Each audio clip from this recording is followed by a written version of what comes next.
வணக்கம். இன்றைக்கி நம்ம பார்க்க போகிற சமையல் ஒரு அருமையான நெல்லிக்காய் ஜூஸ் தான் பார்க்க போகிறோம். சுகர் லெவல் குறையவே இல்லைன்னு கவலைப்படுறவங்க டெய்லி காலையில் இந்த நெல்லிக்காய் ஜூஸ் எடுத்துகிட்டு வந்திங்கன்னா சுகர் நல்ல கண்ட்ரோல், ஒரு வாரத்திலே நல்ல கண்ட்ரோலுக்கு வரும். கண் கூட பார்க்கலாம். இதை குடித்த 10 நிமிஷத்துலேயே உங்களுக்கு பாடி சுகர் நல்லா ரெடியூஸ் ஆகிறத நம்ம பார்க்கலாம். ஸோ வாங்க இந்த அருமையான கருவேப்பிலை, கொத்தமல்லி எல்லாம் போட்டு ஒரு சூப்பரான நெல்லிக்காய் ஜூஸ் எப்படி செய்யலாங்கிறத பார்க்கலாம். இப்போ ஒரு மிக்ஸி ஜார் எடுத்துக்கலாம். இதில் நான் ஒரு 4 நெல்லிக்காய் எடுத்திருக்கேன். 4 நெல்லிக்காயும் கொட்டையெல்லாம் எடுத்துகிட்டு இந்த மாதிரி சின்ன சின்னதாக கட் பண்ணி சேர்த்துக்கலாம்.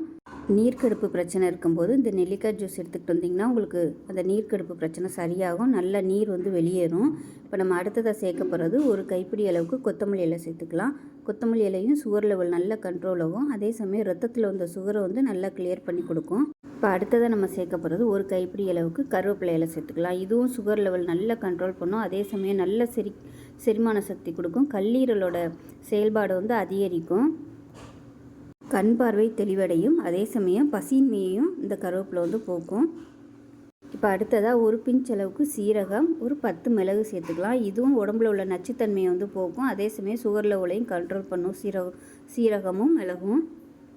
இப்போ இதுக்கு தேவையான அளவு உப்பு சேர்த்துக்கலாம்.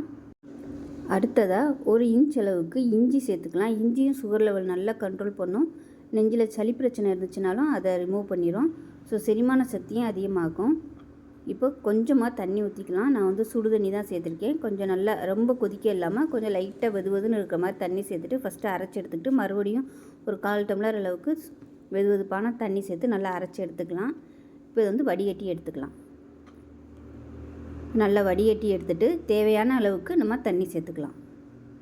இப்படியே குடிக்கிறதுனாலும் குடிக்கலாம். ஒரு 2 பேர் குடிக்கிறதுனால நான் கொஞ்சம் எக்ஸ்ட்ரா தண்ணி சேர்த்துருக்கேன். தண்ணி சேர்க்கும்போது கொஞ்சம் நல்லா வெதுவெதுன்னு உள்ள தண்ணியே சேர்த்துக்கோங்க. நார்மல் பச்சை தண்ணி ஊற்றுனீங்கன்னா உங்களுக்கு சளி பிடிக்கிறதுக்கு வாய்ப்பு இருக்குது. அதனால் சூடாக குடிக்கும்போது அந்த பிரச்சனை வராது. இதோட டேஸ்ட்டு சூப்பராக இருக்கும். இதோட கொஞ்சமாக ஒரு சிட்டிகை அளவுக்கு மஞ்சள் சேர்த்துக்கலாம். இதுவும் உங்கள் சுகர் லெவல் நல்லா கண்ட்ரோல் பண்ணி கொடுக்கும். இப்போ அவ்வளோதான். இப்போ நமக்கு அருமையான நெல்லிக்காய் ஜூஸ் ரெடி ஆகிடுச்சு. தினமும் காலையில் இதை எடுத்துக்கலாம். சின்னவங்கலேருந்து பெரியவங்க வரைக்கும் எல்லாருமே தாராளமாக எடுத்துக்கலாம்.